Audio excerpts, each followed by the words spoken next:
നേതാവും നടനുമായിട്ടുള്ള വിജയ് TVKയുടെ രണ്ടാം മഹാസമ്മേളനത്തിൽ ഒരു ആരോപണം ഉന്നയിക്കുകയുണ്ടായി.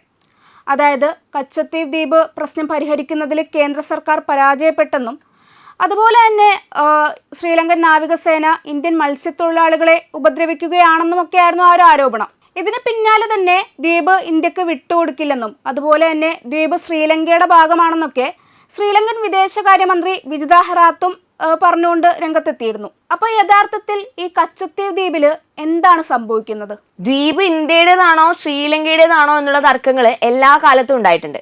1921 അന്നത്തെ കോളനി വാഴ്ചക്കാലത്ത് ഉണ്ടായിരുന്ന ബ്രിട്ടീഷ് ഭരണകൂടം തന്നെ ശ്രീലങ്കൻ സമുദ്രാതിർത്തിയിൽ വരുന്നതാണ് കച്ചത്തീവ് ദ്വീപ് എന്നുള്ള കാര്യം അംഗീകരിച്ചിരുന്നു. സ്വാതന്ത്ര്യത്തിന് ശേഷം നെഹ്റു ഭരണകൂടവും ഇത് അംഗീകരിക്കുകയുണ്ടായി. പിന്നീട് 1974 ഇതൊരു ഉടമ്പടിയായിട്ട് മാറുന്നത്.